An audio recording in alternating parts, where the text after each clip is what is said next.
이제 함께 빌립보서 2장 25절부터 30절 봉독하겠습니다. 시작합니다. 그러나 에바브로디도를 너에게 보내는 것이 필요한 줄로 생각하노니 그는 나의 형제여 함께 수고하고 함께 군사된 자여 너희 사자로 내가 쓴 것을 돕는 자라. 그가 너희 무리를 간절히 사모하고 자기가 병든 것을 너희가 들은 줄을 알고 심히 근심하더라. 그가 병들어 죽게 되었으나 하나님이 그를 긍휼히 여기셨고 그뿐만 아니라 또 나를 긍휼히 여기사 내 근심에 근심을 면하게 하였느니라. 그러므로 내가 더 급히 너희를 보낸 것은 너희로 그를 다시 보고 기뻐하게 하며 내 근심도 덜려 함이니라. 이러므로 너희가 지원해서 모든 기쁨으로 그를 영접하고 또 이와 같은 자들을 존귀히 여기라. 그가 그리스도의 일을 위하여 죽게 이르러서도 자기 목숨을 돌보지 않는 것은 나의 선지는 너희에게 부족함을 채우려 함이라. 아멘. 그 문장을 나눠주셔서 감사합니다. 지금 너무 많이 넣어가지고 읽기가 굉장히 힘들었는데 두 페이지로 나뉘어서 문장을 봤습니다. 오늘은 제가 이 제목을 써긴 썼어요. 그런데 사실 세상에 평신도 사역이라는 것은 그리스도인들끼리는 사실 쓰지 말아야 될 그런 말 중에 하나입니다. 누구나 하는 사역이 있는데 그래도 다른 좋은 말이 없어서 그냥 평신도 사역이라는 이름을 붙였습니다. 제가 그런 생각 가지고 있다는 걸 아시고 함께 말씀을 나누도록 하겠습니다. 많이 그런 말 듣죠. 슬픔은 나누면 반이 되고 기쁨은 나누가 배가 된다. 참 아름답고 좋은 말이에요. 근데 여러분 여기에도 반대말이 있더라고요. 제가 설교를 준비하다가 처음으로 우연히 접한 그런 말입니다. 그런데 그 말이 우리 인생사에 비춰보니까 우리 인간의 죄악된 본성이 이처럼 적나라하게 나타나는 말이 참 많지 않은 것 같더라고요. 무슨 말이냐? 기쁨을 나누면 질투가 되고 슬픔을 나누면 약점이 된다. 사실은 이게 제 한국에서 직장 생활할 때 제가 세상 속에서 깨우쳤던 그런 세상의 지혜였어요. 저 스스로 이런 세상에 들어가 사는 게 너무 싫었던 세월이 있었습니다. 어떻게 이렇게 사람들끼리 적대시하면서 살아야 되나? 그렇게 해야만 살아남는 세상, 그런 세상을 피하고 싶어서 교회로 몸을 피했는지도 모르겠습니다. 그런데 교회는 세상보다 좀 나았나요? 그럴 줄 알았는데 교회도 역시 크게 다르지 않다는 거예요. 왜냐하면 교회는 하나님을 섬기기 위한 목적이지만 또 한편으로는 세상을 섬기는 목적도 있다는 겁니다. 하기야 이 세상 일을 이해하지 못하면서 어떻게 우리가 이 땅 위에 이 세상에 하나님의 나라를 세워갈 수가 있겠습니까? 그래서 교회 성도들은 무슨 세상 일과 하나님의 일이 서로 충돌할 때 보통 이렇게 얘기합니다. 내가 십자가를 진다. 내가 십자가를 지지. 예수님의 십자가를 본받아 목숨을 걸고 주님을 섬기고 십자가 지는 심정으로 세상을 살겠다. 그런 뜻이겠죠. 그리고 성경은 모두 이 십자가를 진 사람들의 이야기입니다. 그리고 우리는 이들을 보통 믿음의 선진들이라고 불렀죠. 그런데 오늘 본문에는 믿음의 선진에 관한 말씀이 아니라 예수를 잘 믿었던 보통 사람에 관한 말씀이 이야기가 소개됐다는 거예요. 그 이름이 에바브로디도. 원래 히란 말로는 아프로디테, 비너스라는 얘기예요. 헬라인으로 아름다운 자, 기쁨을 주는 자라는 그런 말뜻을 가지고 있는 그런 이름입니다. 빌립보 교회에서는 로마 옥에 갇혔던 사도 바울 위하여 집사님 한 분을 파송했어요. 그런데 이 오늘의 얘기가 이 파송받은 평범한 한 집사님, 바로 우리의 에바브로디도 집사님에 대해서 사도 바울이 교회의 지도자로 추천하는 그런 이야기입니다. 요새 말로 낙하산 인사잖아요. 빌립보 교회 평신도를 빌립보 교회 목사로 추천하고 계신 거예요. 더구나 놀라운 점은 기독교회상 교회 역사상 처음으로 완전한 이방인 평신도가 교회 지도자로 추천된 겁니다. 오늘 본문 25절이 바울 사도가 에바브로디도를 추천한 자세한 이유가 나와 있습니다. 한번 볼까요? 그러나 에바브로디도를 너에게 보내는 것이 필요한 줄로 생각하노니 그는 나의 형제요 함께 수고하고 함께 군사된 자요 너희 사자로 내가 쓸 것을 돕는 자라. 아멘. 에바브로디도가 맡았던 역할이 이렇게 많았다는 거예요.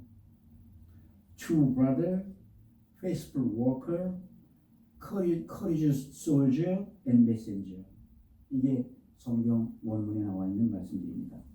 바울에게 에바브로디도는 메신저 이상으로 그 한계를 넘어서 아주 중요한 복음의 파트너가 되어 있었던 것입니다.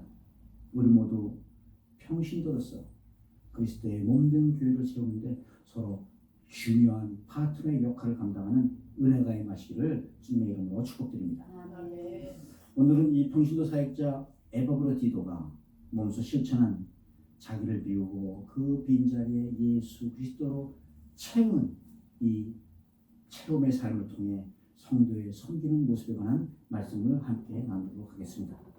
첫째, 그 에바브로디도 그는 자기 마음에 교회로 가득 채운 사람이었다는 거예요. 26절에 보니까요.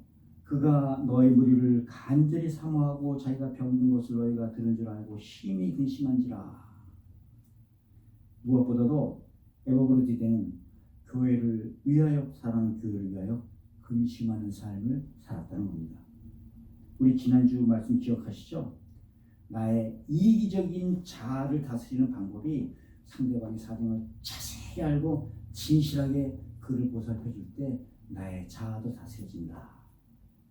에바브로디도는 성도들 각 개인마다 이렇게 잘 돌봐준 게 아니라 교회의 덕을 세우기 위해 이런 삶을 고민하는 삶을 살았다는 겁니다. 또 여기서 간절히 사모하다는 의미는 빌립보에서 로마에까지 와서도 자나깨나 빌립보 교회 생각에 고민스러웠다는 거, 그러했다는 거예요. 나아가서 자기가 병든 것을 너희가 들은 줄 알고 근심했다. 이 말씀은 빌립보 교인들이 자기가 병들었던 소문을 듣고 자기로 인하여 근심할까봐 그게 근심거리가 되었다는 겁니다. 보통 사람들은 병들면 자기 근심부터 하죠. 자기 걱정부터 하죠. 아파서 병원 다니면 알지 않습니까? 어떤 심정이 되는지. 근심이 파도처럼 밀려오죠. 이거 죽을 병 아니야? 이거 약가 병원비 이건 어떡하지? 혹시 나 없으면 이거 우리 가족들은 어떻게 살아남지? 누가 병 문안을 와도 귀찮아요. 또 안 오면 섭섭해요. 걱정이 꼬리에 꼬리를 물고 말하죠. 그런데 우리 에바브로디도는 몸이 아파도 자기 걱정보다 빌립보 교회 교인들을 위한 걱정을 했다는 겁니다. 더구나 성경에서는 보통 아픈 게 아니라 죽을 병에 들었다고 말씀하고 있잖아요. 빌립보 교회가 사도 바울을 도우라고 선교헌금을 모아서 에바브로디도를 로마까지 보낸 거예요.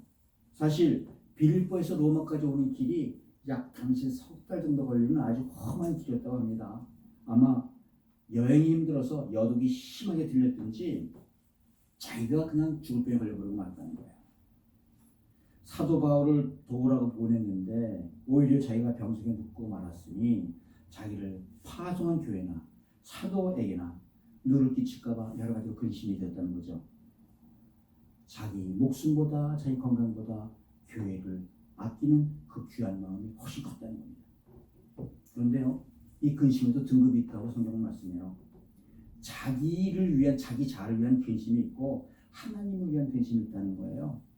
자신의 욕망을 위한 근심, 이런 근심은 사실 결국은 나 자신에게 해를 끼치죠. 스트레스에, 고혈압에, 소화불량에, 암의 원인으로 여러 가지 비령이 있지 않습니까? 또 나뿐만 아니라 만난 사람까지 피곤하게 한다는 거예요. 사람을 만나면 반가워야 할 텐데 만날 때마다 돈 걱정하지, 집안 걱정하지, 건강 걱정하지. 어떻게 누가 좋아할 수 있겠습니까? 걱정에 빠진 사람들을 만나면 나까지 우울해지고 불편해져서 그런 자꾸 멀리하게 되지요. 그런데 고린도 후서 7장에 보니까요, 하나님의 뜻대로는 근심도 있다는 겁니다. 이렇게 말씀합니다. 하나님의 뜻대로 하는 근심은 후회할 것이 없는 구원에 이르게 하는 회개를 이루는 것이요. 아멘. 이런 근심은 성도들 하여금 두렵고 떨림으로 성화에 이르게 하는 근심, 즉 거룩한 근심이라는 거예요.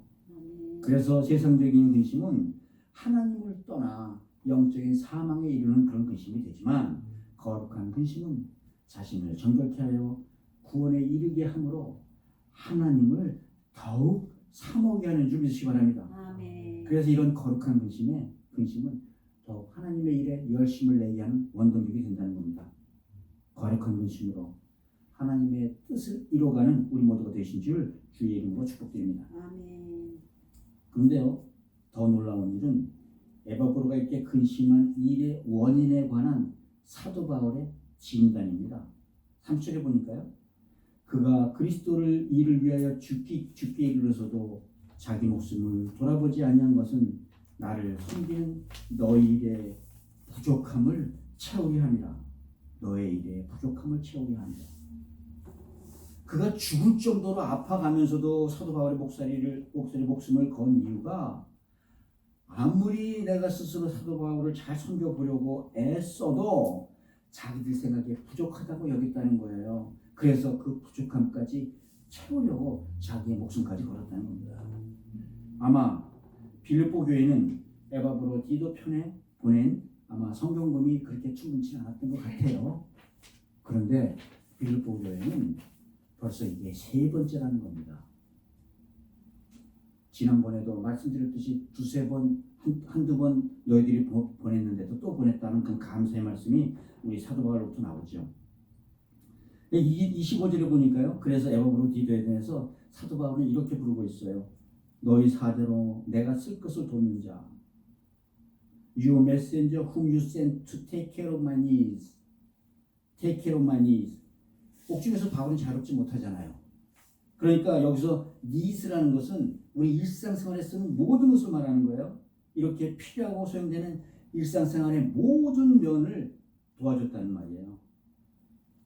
교회 사자로 메신저 역할을 했을 뿐만이 아니라 사적으로 음식 해대고 빨래 해드는 그런 허들의 일까지 해 감당했다는 겁니다. 그래서 사도 바울은 그를 돕는 자로서의 사명에 목숨을 걸고 감당했다고 칭찬하고 있는 말씀이에요. 빌립보 교회 사정이나 교인이 몇이나 되는지는 잘 모르겠습니다. 그러나 아시다시피 빌립보 교회는 자주장사 루디아의 집에서 시작한 이방인들의 첫 가정교회잖아요. 당시 바울과 실라가 옥에 갇혀 있을 때 옥중에서 찬송을 부르자 지진이 나며 옥문이 틀어지고 창고가 풀리는 그런 기적이 벌어지죠. 이때 그 광경을 목격했던 변화받은 옥중 간수들이 루디아의 식수들과 더불어 시작한 교회가 바로 이 유럽의 첫 교회 빌립보 교회입니다. 이제 이 시간이 지나서 보니까 10년, 12년 정도 지났어요. 그래서 교회 사진을 한번 뒤집어 보니까 그래도 아직 가정교회 수준을 좀 넘지 못했다는 겁니다.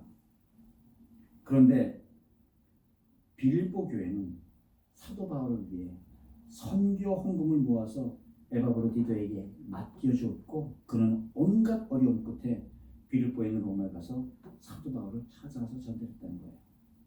그런 그가 중병에 걸렸으면서도 목숨을 다해 교회가 그에게 부여한 사명을 완수하고 헌신했다는 그런 이야기입니다. 여러분, 에바브로 디도나 이 빌립보 교회나 정말 대단하지 않습니까? 이런 글을 읽은 적이 있어요. 교회는 Church of the People 있고 또 Church for the People 두 가지 종류의 교회가 있다고 해요.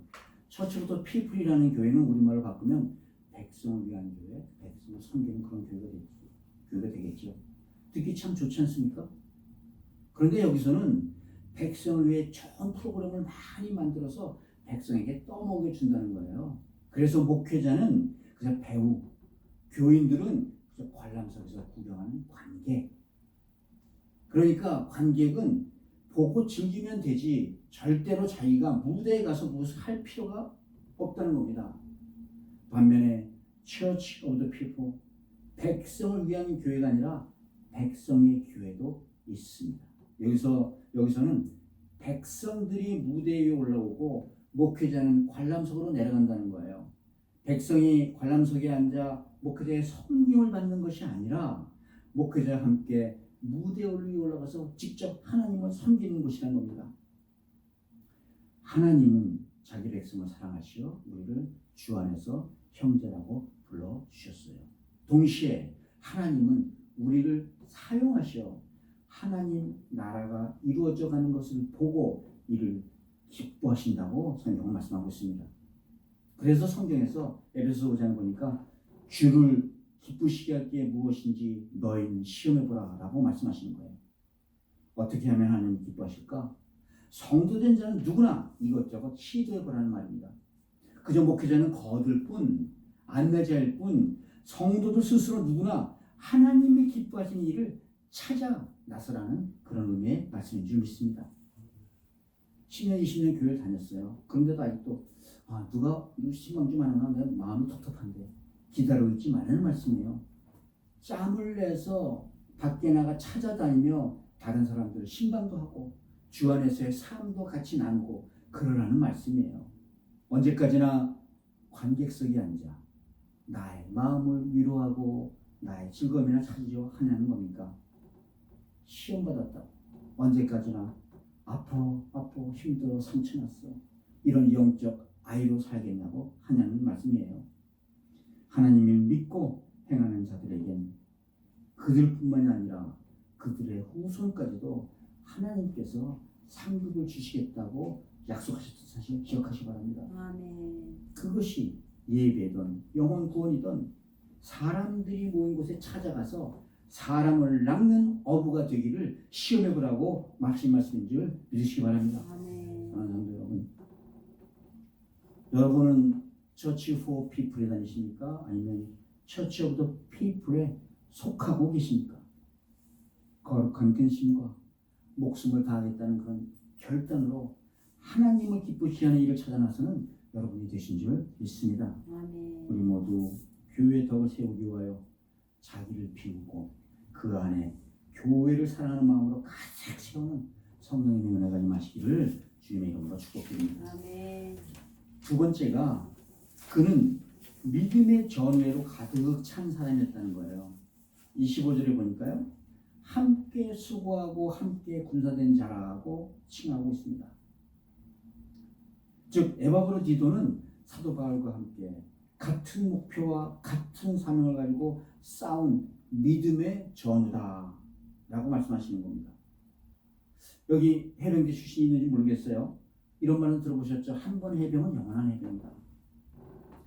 전우들만이 가지는 그런 끈끈한 우정, 사랑, 그런 비슷한 게 있다는 겁니다. 함께 생사를 넘나들며 승리하기 위해 함께 싸웠던 전우들 간의 우정은 시간이 흘러도 변하지 않는다는 거예요. 서로의 옆을 지키며 역경과 위기를 헤쳐온 그런 기억들이 가장 강렬하고 순수한 우정으로 우리의 기억에 각인되어 있다는 겁니다. 그래서 어쩌면 이런 방법이 하나님께서 이런 우정이 무엇인지 디자인한 방식이 아니었을까 모르겠어요. 세상 마귀들과 싸워가면서 생사의 유혹을 함께 넘어왔던 이들만이 함께 공유할 수 있는 그런 우정, 이런 우정만이 이제 하나님 나라를 위하여 함께 수고하고 함께 세상과 싸울 때 우리가 가지고 있는 우리의 한계, 세상적인 한계를 넘을 수 있다는 겁니다. 아멘. 이런 싸움터에서만 서로를 위한 희생이 나오고 서로를 위한 사랑이 증명된다는 거예요. 그렇죠, 여러분? 우리 전쟁 영화 보면 많이 나오지 않습니까? 서로 사이가 안 좋아요, 같은 부대원끼리. 그런데도 막상 총탄이 날아오는 진지에 둘이 들어가 있으면 서로 목숨을 의지해야 되잖아요. 만약 이 친구가 죽으면 나 혼자 이거 다 막아내야 돼. 아무리 내가 싸움을 잘하고 조절하고 헝칼 쓰듯이 한다 하더라도 적군을 상대해서 나 혼자 이길 수는 없지 않습니까? 갈급해지는 거죠. 아무리 꼴을 보기 싫어도 이 친구가 살아있어야만 내가 살게 되는 거예요. 서로 살리기 위해서는 내가 위험을 부를 수도 있고 내가 약간의 희생을 칠 수 있는 가운데 순수한 우정이라는 게 하나하나 만들어져 간다는 겁니다. 승리하기 위해서는 이런 사랑과 우정으로 전후 간의 연합이 이루어진다는 거예요. 서로를 위해 자기를 비우는 이런 비움의 영성은 전회를 통했을 때만 이루어지는 줄 믿으시기 바랍니다. 아멘. 그래서 진정 의미의 연합은 한 목표를 가지고 함께 한 방향으로 나아갈 때 이루어진다는 거예요. 아멘. 서로를 바라보며 서로의 사람이 목적이 돼서 자꾸 가까워진다고 해서 연합이 되는 게 아니라는 거예요. 둘이 한 곳, 오직 우리 주 대신 예수 그리스도, 생명의 주 대신 우리 주 예수 그리스도를 보고 함께 가다 보니까 결과적으로 가까이 가까워져서 하나가 되는 것이 그게 바로 연합이라는 겁니다. 아멘. 꼭 기억하세요. 연합이란 사람 자체가 합쳐지는 것이 아니라 사람들이 한 목적을 가지고 한 방향을 보고 나아갈 때 자연스럽게 이루어지는 것, 이것이 바로 연합이라는 것이에요. 아멘. 그래서 우리가 아무리 틀린 사람들이라 하더라도 우리 주 안에서는 연합할 수 있는 줄 믿으시기 바랍니다. 아멘. 연인이나 부부 사이 마찬가지죠. 결혼 전에는 상대방의 사랑만 얻으면 부부가 연합되는 줄 알아요. 그런데 그 결과가 뭐야? 사람에 집착하면 그 결과는 사랑은 눈물의 씨앗. 진정한 연합은 생명의 주인 되신 우리 주 예수 그리스도의 시선을 딱 맞추고 그와 함께 예수 그리스도 향해 걸어갈 때만 이루어지는 줄 믿으시기 바랍니다. 아멘. 바울은 사실 평생을 하나님 나라의 복음을 위해서 그 삶을 우리 예수님처럼 살았던 사람이에요. 그런 싸움을 싸우다 보면 옆에 있는 형제 자매들이 얼마나 귀중하게 느껴지겠어요. 그런데 그 형제 자매도 사람이잖아요. 가다 보면 넘어지고 연약해서 다치기도 하고 쓰러지면 거꾸로집니다.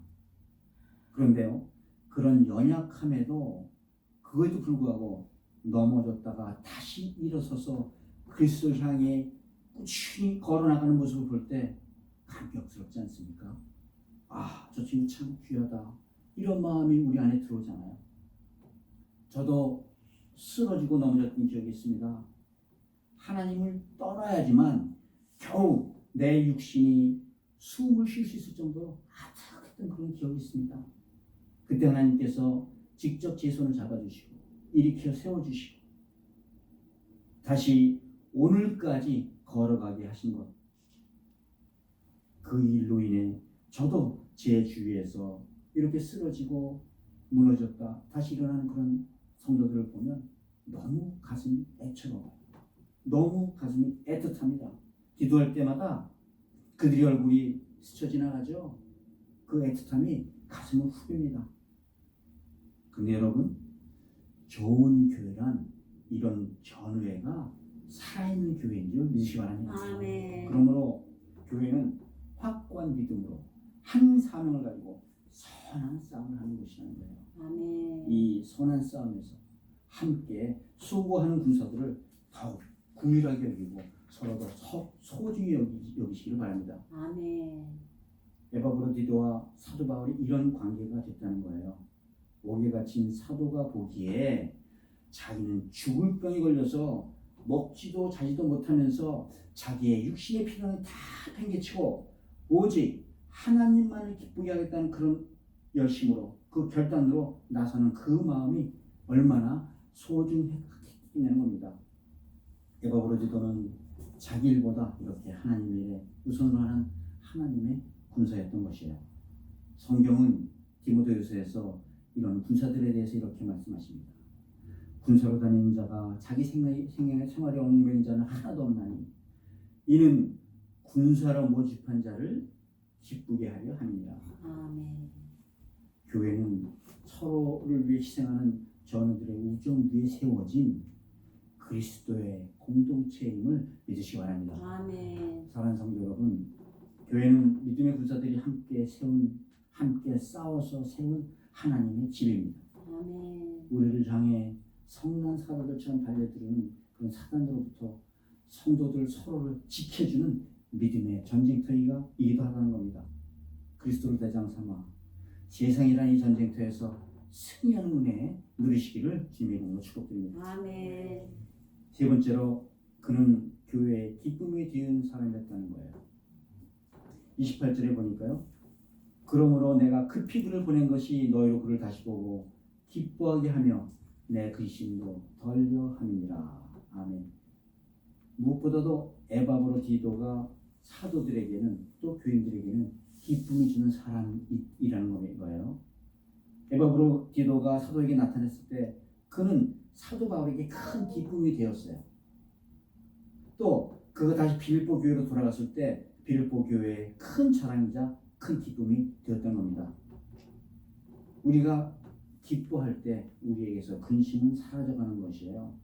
그래서 내 근심도 덜어지는 거죠. 에바브로디도가 다시 살아오자 빌립보 교회는 근심하던 빌립보 교회가 죽었던 형제가 살아온 듯 기뻐하게 됐던 겁니다. 여러분, 사도 바울이 에바브로디도를 평가하는 단어가 25절에 나오죠. 그 첫 단어 기억하세요? 그는 나의 형제요. 그러나 사실 바울과 에바브로디도의 관계는 이 형제 관계는 아니에요. 스승과 제자의 관계죠. 바울이 가르쳤기 때문이고, 또 사실 더 나아가서는 아마 사도 바울은 에바브로디도의 영적 아버지, 그러니까 영적인 아버지 아들의 그런 관계였을 거예요. 그런데도 사도 바울은 그를 나의 자녀라 부르지 않고 나의 형제라 불렀습니다. 왜 형제라 불렀을까요? 우리 인간관계에서 주는 형제가 주는 의미는 그러면 무엇일까요? 형제 관계는 내가 스스로 선택해서 맺은 관계가 아니라는 거예요. 어느 날 태어나 보니까 이미 내 주위에는 내 부모가 있고 내 형제가 있더라는 거예요. 이미 나 이전에 존재하던 그런 관계가 존재하더라는 겁니다. 그래서 이런 관계를 우리는 학술적으로는 존재적 관계라고 부르죠. 이미 정해져 있어서 내 의지로는 바꿀 수 있는 관계가 아니라는 거예요. 그러므로 형제라는 관계는 사람이 의지적으로 끊거나 무너질 수 없는 관계라는 거예요. 그래서 형나오가 좀 모자라다 하더라도 그냥 사고뭉칠 하더라도 어쩔 수 없이 살아가는 평생 동안 형제로 이 관계가 유지되는 거 아니에요? 세상 사람들은 그래서 이런 관계를 천륜, 하나님이 맺으신 관계로 해석합니다. 우리 기독교에서는 어떻게 해석할까요? 하나님께서 이런 관계를 우리 영적으로 맺으신 관계, 특징을 입은 관계라고 보는 거예요.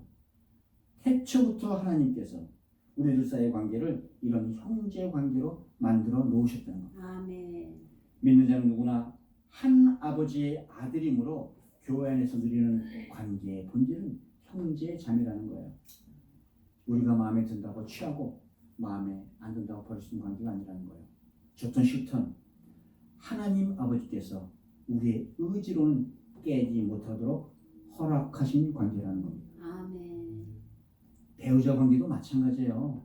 마치 우리가 배우자를 스스로 선택한 것 같아 보여도 사실은 하나님께서 배우자로 허락하셨기 때문에 이루어졌다는 거예요. 하나님께서 허락하신 관계이므로 사람이 이를 깨거나 끊거나 무너뜨릴 수 없다는 겁니다. 만약에 사람들에게 이런 인식이 없다면 일부일체의 생활이라는 게 어떻게 이루어지겠습니까? 인간관계 기초는 바로 이렇게 하나님이 허락하신 사람이라는 믿음 때문에 유지되는 줄 믿으시기 바랍니다. 그래서 형제는 모두가 평등하고 대등한 존재라는 거예요. 물론 형제들 간에 나이 차이도 있고 능력 차이도 있고 그래서 그 안에 질서가 있지만 그 안에는 어떤 구별이나 계급이 없다는 겁니다. 우리 기독교적 입장에서도 형제는 주어진 직분이나 주어진 은사가 달라 서로 다르게 움직이지만 그 안에 계급은 없다는 거예요. 아멘. 예수님께서 이렇게 말씀하세요. 너희 선생은 하나요. 너희는 다 형제니라. 아멘. 그래서 우리는 모두 똑같이 한 아버지를 둔 소중하고 존귀한 형제 자매가 됨을 기억하시기 바랍니다. 아멘. 에바브로디도는 자원하여 죽을 힘을 다하여 사도 바울의 옥바라들을 도왔어요. 세상 사람들의 눈에 보이기에 에바브로디도는 아마 바울의 종이나 노동꾼으로 보였을 겁니다. 그러나 세상 나라에서는 그렇게 보일지 몰라도 그러나 하나님 나라에서는 가장 존귀한 자라는 거예요. 그래서 바울은 세상을 향하여 에바브로디도에게 너는 내 형제다라고 선포하는 겁니다. 아멘. 형제는 영광도 기쁨도 상급도 고난도 함께 누리는 자임을 믿으시기 바랍니다. 아멘. 이런 에바브로디도가 하나님으로부터 은혜를 받습니다. 본문 27절에 저가 병들어 죽게 되었으나 하나님이 저를 긍휼히 여기셨고, 에바브로디도가 어떤 병에 걸렸는지 저희는 알 수가 없습니다. 다만 그가 거의 죽게 되었을 때 하나님께서 그를 긍휼히 여기셨다고 오늘 성경은 말씀합니다. 아멘. 당시 당대 사도 바울은 어떤 사람입니까? 기적을 베푸는 당대 사도 바울 아닙니까? 죽은 유독을 살려내고 병든 자들을 수도 없이 고쳐내고 뱀에 물려도 해를 입지 않았다고 그걸 증명했던 그런 능력자예요. 그런 사도 바울도 에바브로디도를 고칠 수가 없었다는 겁니다. 아마 자기가 걸린 그 병 이상으로 아마 간절히 구했을 거예요. 그럼에도 고칠 수가 없었어요. 여러분 기억하시기 바랍니다. 사람이 아무리 신의 능력이 특출하다 하더라도 그 사람은 도구에 불과하다는 것뿐이라는 겁니다. 아멘. 오직 사람을 살리는 것은 주님이시고 아멘. 성령님께서 아멘. 살리셔야만 사람은 살아나는 것 기억하시기 바랍니다. 아멘. 주님을 위해 헌신한 에바브로디도에게 하나님께서는 특별한 은혜를 베푸신 거죠. 직접 죽을 병에서 살려나는 그 은혜를 입혀주신 것입니다. 아멘. 이렇게 주 안에서 거듭난 에바브로디도는 다시 기쁨에 충만했어요. 사도 바울에게 빌보 교회에게 그는 존재 자체만으로도 기쁨이 더해지는 존재가 됐습니다. 아멘. 그 기쁨 바로 하나님께서 에바브로디도에 주신 하나님의 상급이 된 줄 믿으시기 바랍니다. 아멘. 여러분들은 여러분들의 교회나 가정이나 이웃에게 어떤 모습을 보여주십니까? 교회나 가정이나 여러분들이 이웃에게 기쁨을 좀 주는 존재로 살고 계십니까? 믿음 안에서 기쁨과 평강이 여러분들 안에 충만하십니까? 이런 기쁨을 예수님께서는 요한복음에서 이렇게 말씀하고 계세요. 내가 이것을 너희에게 이름은 내 기쁨이 너희 안에 있어 너의 기쁨을 충만하게 하려 함이니라. 아멘. 성령님의 능력으로 예수의 이름으로 기쁨이 넘치는 여러분들이 되신 줄 믿습니다. 아멘. 사랑하는 성도 여러분, 원래 우리는 진노의 자식들이었잖아요. 그런데 우리가 우리 주 예수 그리스도를 믿음으로 거듭나서 우리에게 기쁨이 회복된 겁니다. 에바브로디도는 그 기쁨을 나눠주는 사람이었다는 거예요. 아멘.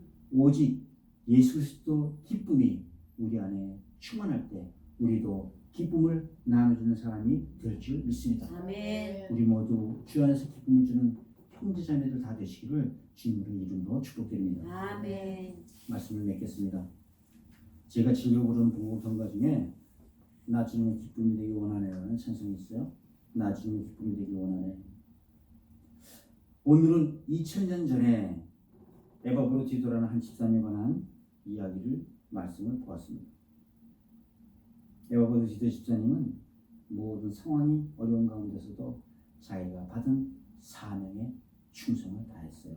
그리고 언제나 한 가지 그는 한 마음으로 예수님을 섬기는 본을 보여준 것입니다. 그는 지금도 우리에게 말씀을 전해주고 있습니다. 내가 원하는 한 가지 주님의 기쁨이 되는 것. 아멘. 히브리어에서 기쁨이라는 단어는요, 가장 행복한 상태를 나타내는 그런 단어예요. 그런데 기쁨과 행복은 전혀 의미가 틀립니다. 행복은 있다고도 사라지는 덧없는 것이라면 기쁨이라는 것은 주님에 의해서 성령의 열매로 얻어지는 그 마음의 상태를 말한다는 거예요. 그러므로 기쁨은 우리가 아무리 불행한 가운데 있더라도 하나님께 마음을 쏟을 때 얻어지는 하나님의 축복이자 하나님의 선물이라는 거예요. 아멘. 그래서 우리 교회 이름이 기쁨장로교예요. 주님이 주셨던 그 기쁨을 잊을 수가 없어서 세상 모든 사람들에게 그 기쁨을 선포하는 교회가 되길 바랍니다. 아멘. 세상 살에서 기쁨을 잃은 사람들을 위해서 또 교회를 다니면서까지 기쁨을 잃었던 그들을 위해서 주님께서 이 자리에 준비해 주신 그런 교회가 되는 줄 믿으시 바랍니다. 아멘. 기쁨이 있는 곳에는 근심이 사라집니다. 아멘. 그래서 우리 기쁨장로교회는 근심이 사라져가는 교회가 되는 줄 믿으시기 바랍니다. 아멘. 사랑하는 성도 여러분, 여러분들은 자기 마음에 얼마나 교회로 채우고 사십니까? 여러분들은 복음을 위해 주 안에서 수고하는 군사로 살고 계십니까? 여러분들은 주 안에서 형제자매 기쁨을 누리고 살고 계십니까? 우리 모두 세상을 향해, 교회를 향해 오직 주님 주시는 기쁨의 메신저가 되시길 바랍니다. 아멘. 우리의 자아를 벗어내고 예수 그리스도의 마음으로 가득 채우는 복된 성도들이 다 되시기를 우리 주 예수 그리스도 이름으로 축복드립니다.